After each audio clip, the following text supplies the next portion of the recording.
Dear brothers and sisters, as we come across another Black Friday, a lot of times when we talk about the isms that are the most dangerous and that are most contradictory to Islam, we leave out one of the most dangerous isms, and that is consumerism.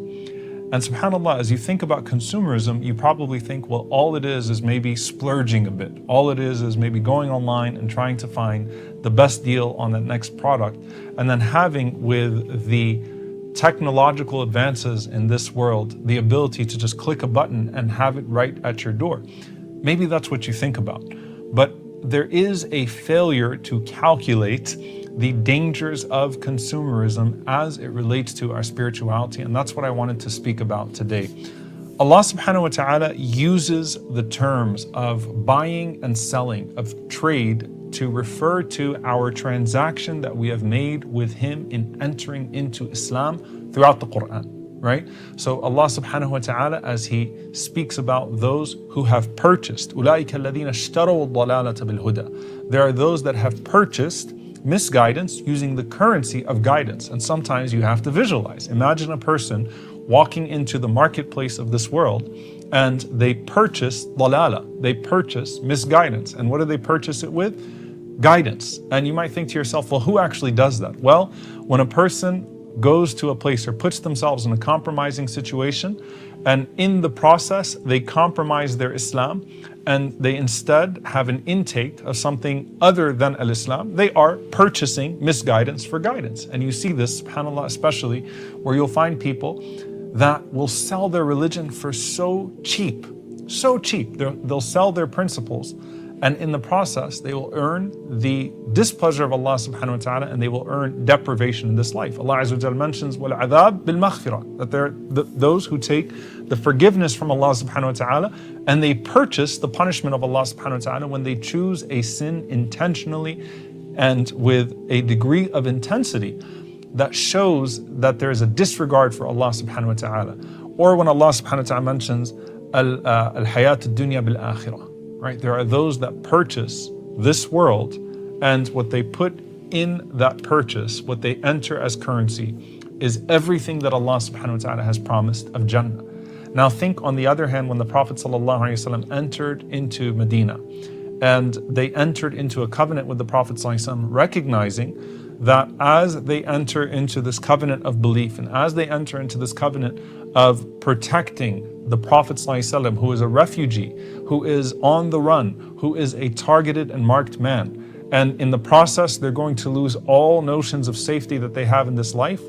When they asked the Prophet ﷺ what they get back in return, he said, Al-Jannah, and they responded and said, Rabih al-Bay', that it is a profitable transaction. Allah Azza wa Jalla says, Inna Allah ashtara min al-mu'minina anfusahum wa amwalahum bi anna lahum al-jannah. Allah has purchased the believers, their selves and their wealth, and as a result they have Jannah. So Allah uses these terms of trade constantly to say that we are in a transaction with Allah subhanahu wa ta'ala, and a believer has to see themselves as trying to purchase more and more and more of Jannah, more and more of Allah's pleasure. So think about it on the other side.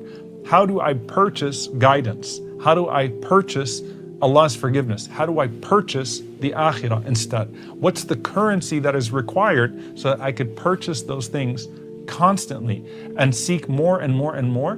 Because just like if you had unlimited wealth and you had no principles governing that, you'd never run out of things to go buy online, right? And to Allah belongs the greatest example. There is no shortage of real estate in Jannah, and there is no shortage of currency to attain that real estate and to attain Allah subhanahu wa ta'ala's pleasure.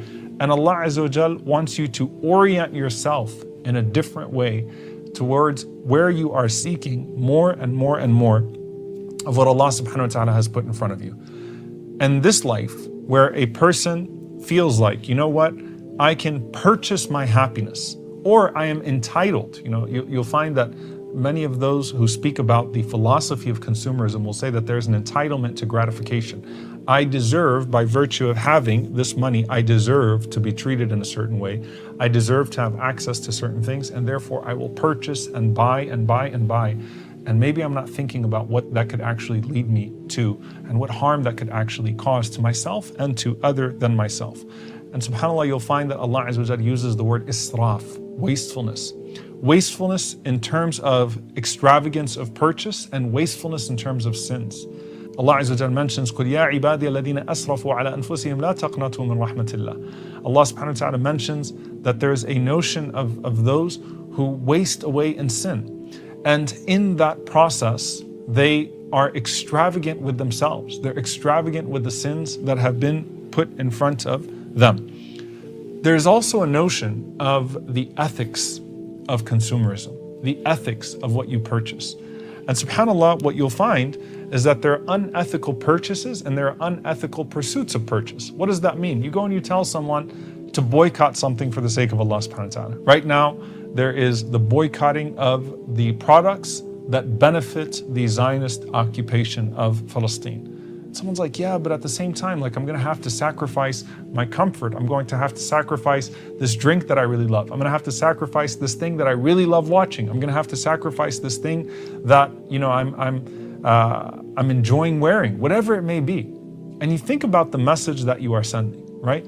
Clearly in that there is a diminishing of your spirituality in the process. And if you want to get even bigger in terms of ethical consumerism, think about the Uyghurs and those that are being enslaved by the Chinese at this point and what they're being put through in their slave factories to make the clothes that we wear and to put forth the items that we consume regularly, right?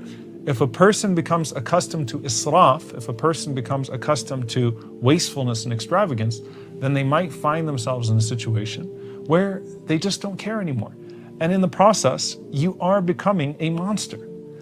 At the same time, so there's unethical purchase, there's unethical pursuit, and what you're going to do to reach those things.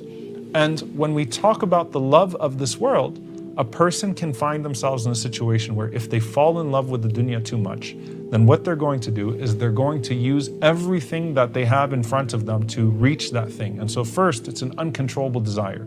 And then, you know what? I really want this, and so I'll engage in a riba. I'll engage in interest and usury. And what's the big deal if I engage in interest and usury? Because I really want this thing, and you know what? It's okay. You know, there are other sins in Islam. Interest is not the only sin in Islam. But then what that's going to lead to, once you've entered into this transaction of being willing to sell your principles to attain this thing, what that's going to lead to is, well, you know, what if I have to cheat this person in order to get that? What if I have to rob this person?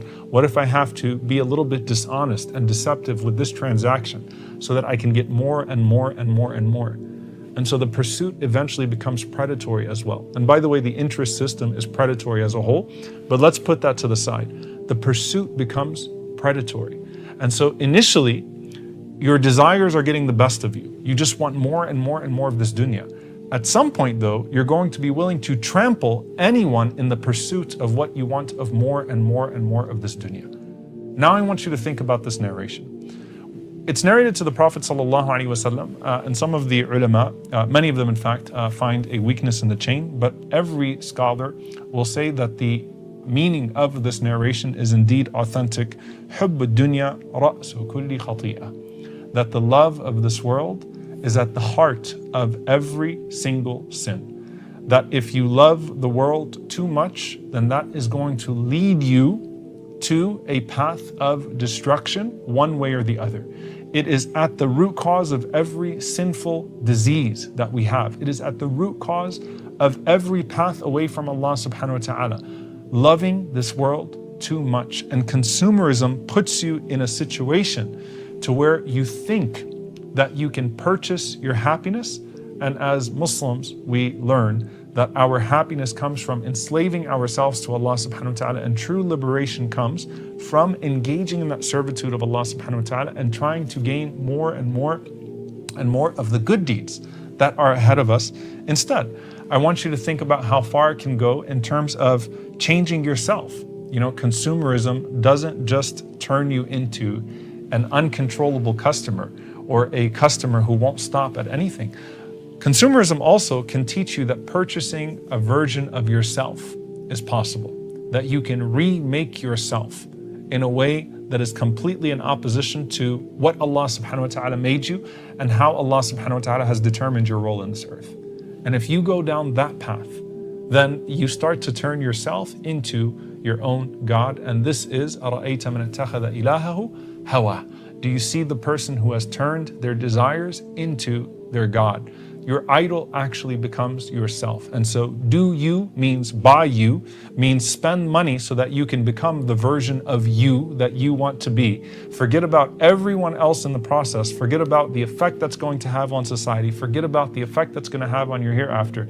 Just keep on buying into this remaking of yourself. And in that process, you are going to continue to forget Allah subhanahu wa ta'ala, because you will make yourself the biggest pursuit of yourself. And if you start to look at every single ism that is out there that takes us away from Allah subhanahu wa ta'ala, at the root of it is the inflation of self. It's not just the inflation of product, it's the inflation of self. You try to make yourself bigger than God. You try to make yourself bigger than God's purpose for you. You try to make yourself bigger than law. You try to make yourself bigger than anything else that Allah subhanahu wa ta'ala has prescribed. And in that pursuit, in that process, you end up wrecking yourself and wrecking everyone else.